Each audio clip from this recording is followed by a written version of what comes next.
you respond to the statement, Christian faith is a waiting faith? Is waiting how you would characterize your own faith? Is waiting how you would characterize the faith of our congregation? How about the faith of the worldwide Christian community? Some of us really chafe at this idea that Christianity is a waiting religion. We've seen the hysteria of the Left Behind books. We've listened to people who are obsessed with the end times, with Jesus' return. And we've heard people use that as an excuse not to care for the environment or animals, not to work towards systemic justice. People who basically think we can make as big of a mess as we want of our economy, of our laws, of the world. And we don't have to worry about what we leave for our children because God's just going to scratch all of this and start all over again. Many of us don't find much that's compelling about a religion where we just sit on our hands and wait. Wait until an afterlife where things can finally start to happen. But there's another kind of waiting that I think happens to us a lot. I was reading one of those 10 Things articles earlier this week. Usually those are kind of silly, but this one was actually quite poignant. The title of the piece was 10 Things I Wish People Knew About Believing in God. Now, some of the things they mentioned were that the belief in God is creative. The belief in God involves not just our mind, but our whole bodies. The belief in God is not the same as certainty. But one particular thing really struck me. Belief in God comes and goes and comes again. Isn't that so true? And doesn't that make us feel, at least from our perspective, like God's presence is coming and going? Coming and going. When I began to train as a pastor, I had to pay a lot more attention to the church calendar. And I'd always thought Christmas and Easter were these huge deals, and they are in the church calendar. But there's also these long periods before each of them when we're in a waiting period as a church. 4 weeks Advent before Christmas, and 6 weeks Lent before Easter.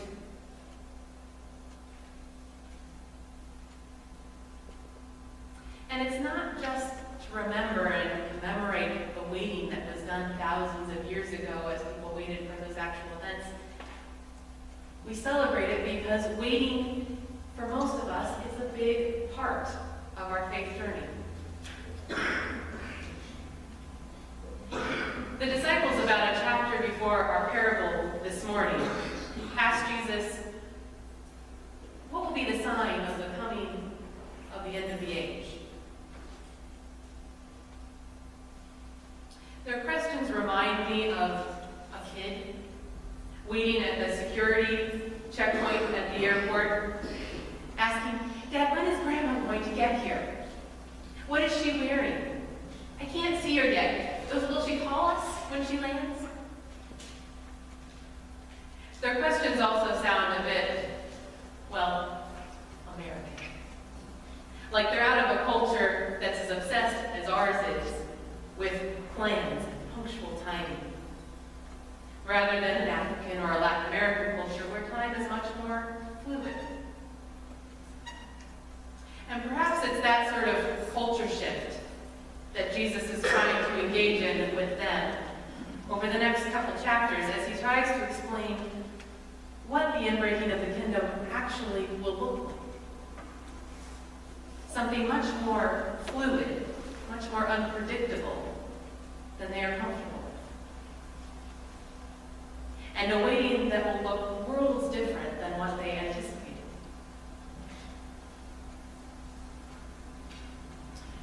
When Julie and I were pregnant together with the same due date, we were those annoying, hyper-prepared first-time moms. We had thoroughly researched the safety and the practicality of everything we registered for. We had settled on names for both babies at only 23 weeks gestation. At 24 weeks, Julie was starting to pack our hospital bags. They only had a few items in them at that point, but they were started. We had everything planned. We had toured the hospital. We were taking a birth class that would end a full month before we were supposed to give birth.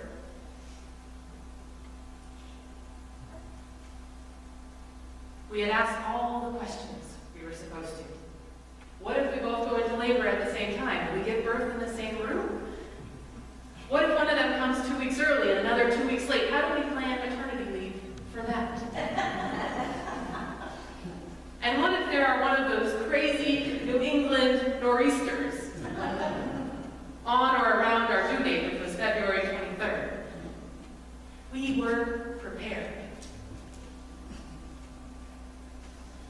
And then exactly a year ago today, at almost this exact time in the morning, we were at the hospital and Julie was being told that she was in labor.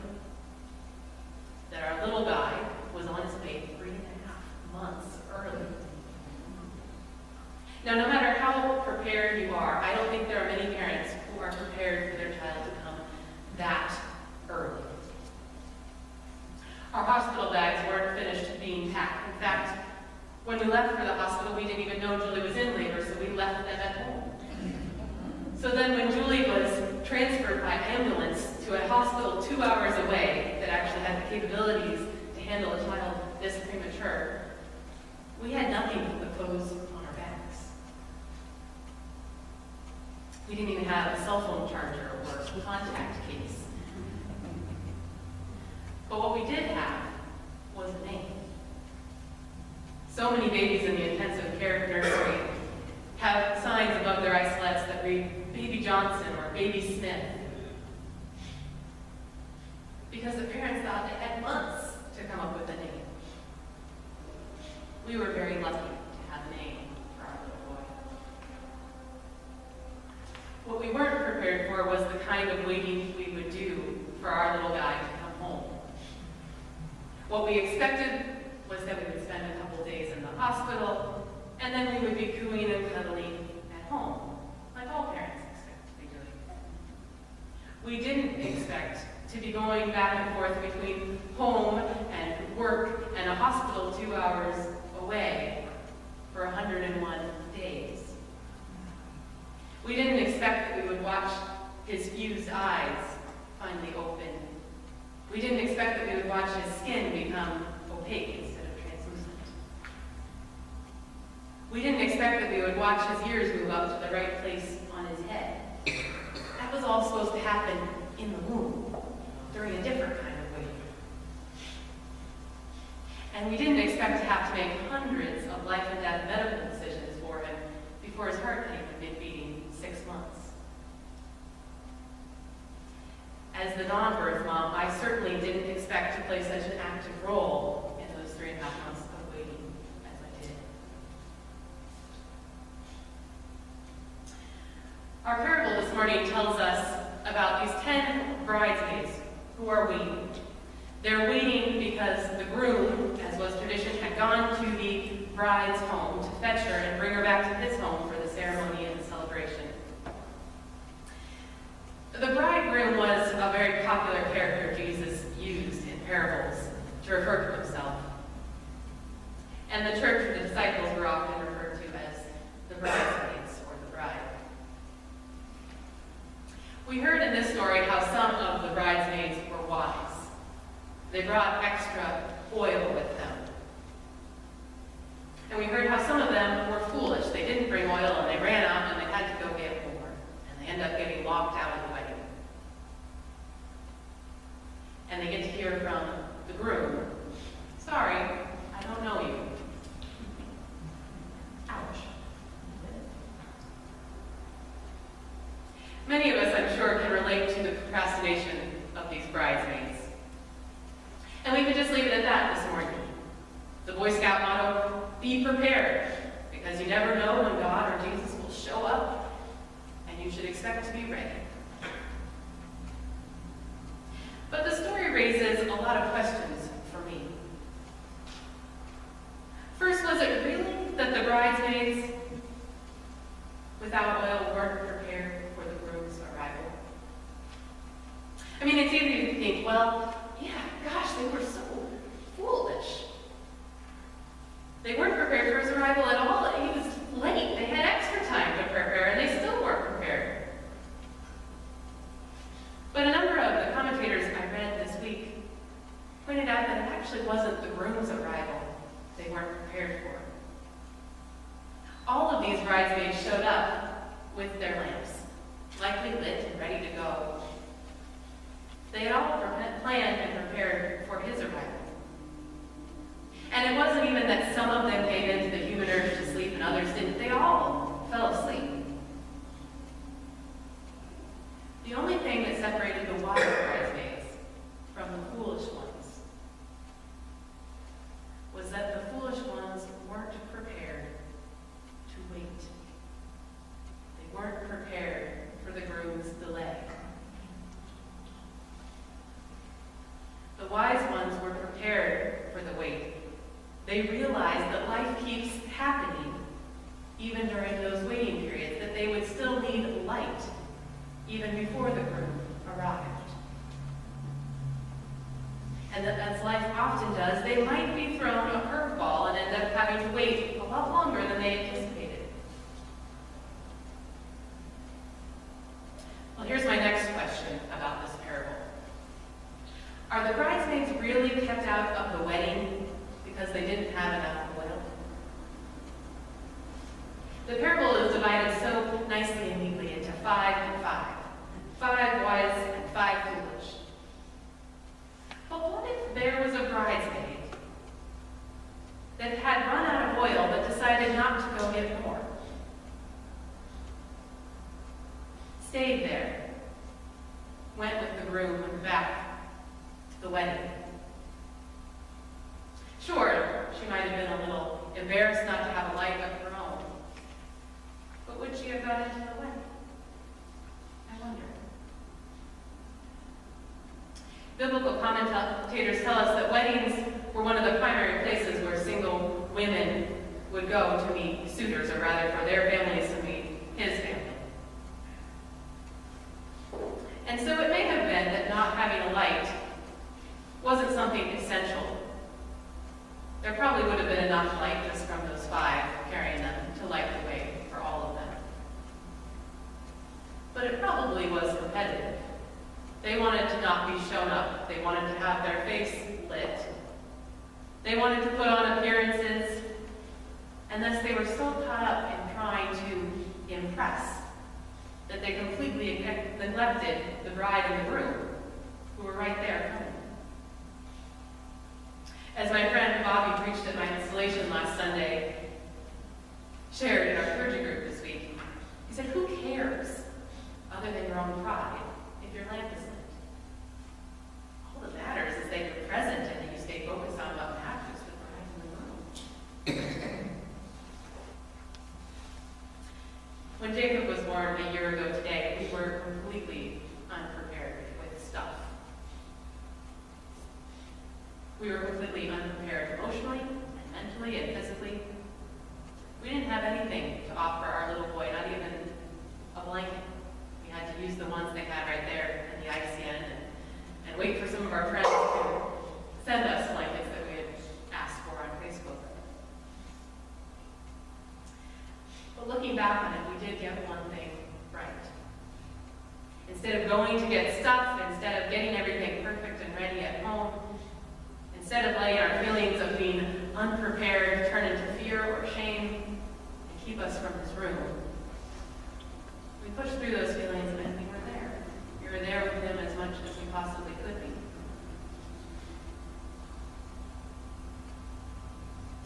This story that sounds a bit strange to our ears about lamps and bridesmaids and grooms reminds us that so much of our journey with God is wild and beautifully messy, where there are surprises and unexpected obstacles all the time.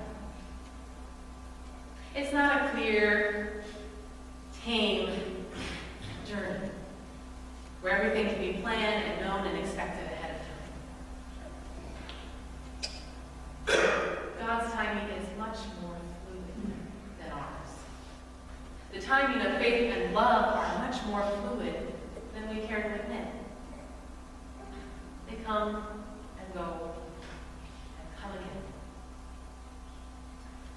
Sometimes Jesus breaks into our lives in the most unexpected ways, shatters all of our plans and shakes things up. And sometimes we have to wait, and wait, and wait.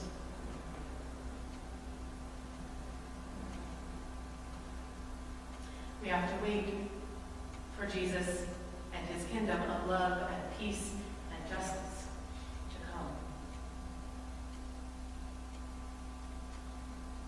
It seems all we can do is remember that life and love and faith continue in those wild, in-between waiting places, and try to pack the tools we need for living as kingdom people even now, in this time, on the edge of eternity. We can try to be alert and ready while also being prepared for the long haul. But ultimately, I think, prepared or not, what matters most is that we show up and walk with Jesus. And if we discover that we don't have all the tools we need, we can try to let grace meet us on the road and the light of others carry us home.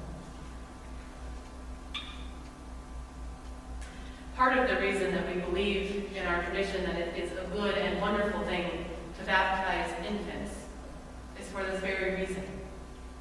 That even when we're not ready, Jesus meets us on the road. And even when we don't think our tank is full enough to light our way, the community around us does.